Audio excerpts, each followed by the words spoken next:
आदाब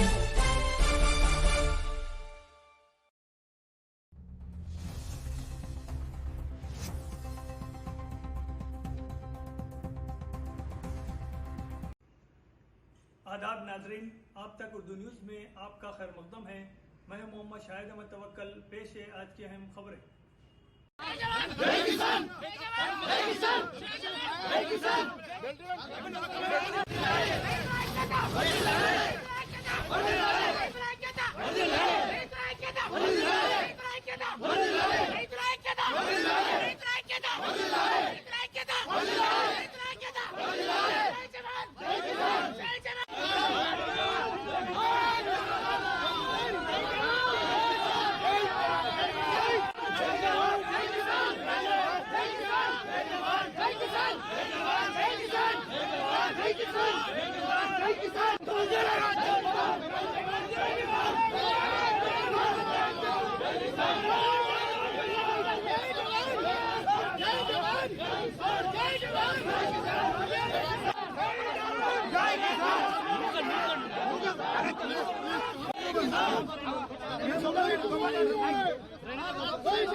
భౌతిక దాడులు చేసి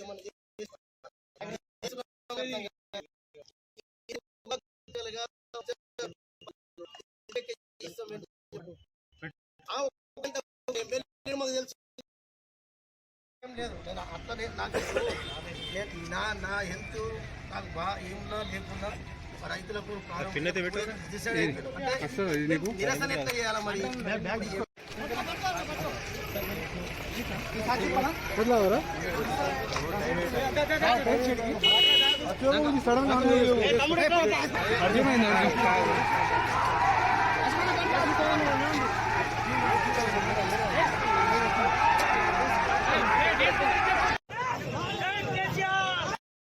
ఈరోజు జోగురామన్న గారి నాయకత్వంలో మేము రైతులం అందరం పొద్దుగాల ఆల్రెడీ 8 రోజుల నుంచి యాక్షన్ ప్లాన్ నడుస్తున్నది. రైతుల గోస రెండు ప్రభుత్వాలు ఇటు అసెంబ్లీ నడుస్తున్నది. అసెంబ్లీలో కేటీఆర్ గారు తీర్మానం ప్రవేశపెట్టారు, స్పీకర్ గారు రిజెక్ట్ చేశారు. ఇంత పెద్ద సమస్య, దీనికి పరిష్కార మార్గం చేయండి అధ్యక్ష అంటే కేటీఆర్ గారు చెప్తే ఇది అవసరం లేదని చెప్పిన ఈ దుర్మార్గ ముఖ్యమంత్రి రేవంత్ రెడ్డి అనుచరుల వర్గం, ముఖ్యంగా బీజేపీ నాయకులు అక్కడే కూర్చుండి ఉండి చూస్తున్నారు. అయ్యా పాయల్ శంకర్ ఎంపీ గారు, మీ అచ్చే దిన్ కబాయింగే ఎవరు అడుగుతున్నారు? రైతులు. మెండల్వాడ రైతులది గోదాం నుంచి సోయాబీన్ వాపస్ వచ్చిందంటే బేలాలో మాకు నిద్ర లేదు. అప్పటి నుంచి యాక్షన్ ప్లాన్ చేసినాం. ఇల్లు ముట్టడి చేసి ఆదిలాబాద్ లో ఇల్లు ముట్టడి చేసి వీళ్లకు బుద్ధి రావాలని మేము ఇంటికి పోతే పాయల్ శంకర్ కొడుకు నీళ్లు బాటలు ఇస్తున్నాడు. రైతులకు నీళ్లు తాపుతాంరా అని చెప్తున్న వ్యక్తులకు, రైతులారా ఇయ్యలటి అంటే రాష్ట్ర ప్రభుత్వము కేంద్ర ప్రభుత్వం కలిసి ఏ రకమైన పోలీసులకు చెప్పి మీరు ఏం చేస్తారో ఎట్లా చేస్తారో ఎమ్మెల్యే ఎంపీ ఇల్లు ముట్టడి కావద్దని చెప్పి పోలీసు వాళ్ళని పెట్టి ఈరోజు మా కోరికను మా వాంఛను మరి పక్కదారి పట్టింది. ఇలా పోలీసు వాళ్ళ పని పోలీసు వాళ్ళు చేస్తే మరి మేము యాజ్ ఏ ప్రజాస్వామ్య పద్ధతిలో ఒక ప్రతిపక్ష పార్టీ పోలీసు వాళ్ళ పాత్ర పోలీసు వాళ్ళు చేస్తున్నాం. మరి ప్రతిపక్ష పార్టీ ఏం చేయాలా? ఇలా రైతులు ఆత్మహత్యలు చేసుకొని చస్తున్నారు. అలా రంగు మారిన సోయాబీన్ కొనమంటున్నాము, తేమా లేకుండా పత్తిని కొనమంటున్నాము. రైతు భరోసా ఇప్పటిదాకా 3 కిస్తులు అవుతున్నాయి, ఇప్పటికి ఎగ్గొట్టిండ్రు. ఇలా యూరియా యాప్ పెట్టిండ్రు, షాపులనే యూరియా లేదు, యాపులు పెడితే ఏం లాభం అని చెప్పి మేము ఒక ప్రజాస్వామ్య పద్ధతిలో ఈ రకంగా చేస్తుంటే ఇలా పోలీసు వాళ్ళు అతిగా ప్రవర్తించి ఈ రకంగా మా మీద లాఠీ చార్జ్ చేసి తొప్పేసి నెట్టుకుంటా కింద పడేసి ఈ విధంగా చేయడం మేము ఈ ప్రభుత్వం యొక్క పిరికి పంద చర్యని ప్రభుత్వాల యొక్క పిరికి పంద చర్యని ఖండిస్తున్నాం.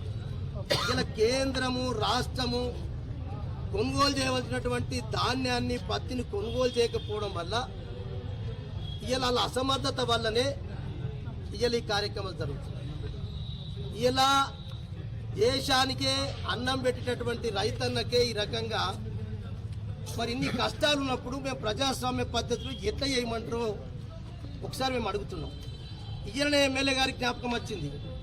ఈయననే కోటా చెనాక ప్రాజెక్టు ముంపుకు గురైనటువంటి భూముల గురించి ఇలా అసెంబ్లీకి అంటే దీన్ని డైవర్ట్ చేయటానికి అంటే ఎమ్మెల్యేకు ఈ సోయాబీన్ పంట, ఈ పత్తి పంట, ఈ ఆదిలాబాద్ ఉన్నటువంటి రైతాంగం గురించి పక్కకు ఈ సమస్యని పక్కకు నెట్టడానికి కొరకు చెనాకా కోట యొక్క రైతుల భూముల సమస్యను తీసుకొచ్చి ఇలా అసెంబ్లీలో డ్రామాలు చేస్తాం.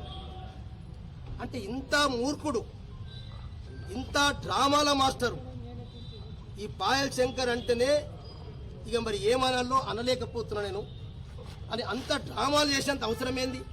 సరే చెయ్యు, కోటా చెనాక భూములు పోయిన చెయ్యు, కానీ ఈయన నువ్వు ముఖ్యమంత్రి గారిని రంగుమాన్య ధాన్యం కొనమని చెప్పి ఇక్కడ మీటింగ్లు అడుగుతావు, నిన్న అక్కడ దరఖాస్తు ఇస్తావు, తుమ్మల నాగేశ్వరరావు గారికి దరఖాస్తు ఇస్తావు.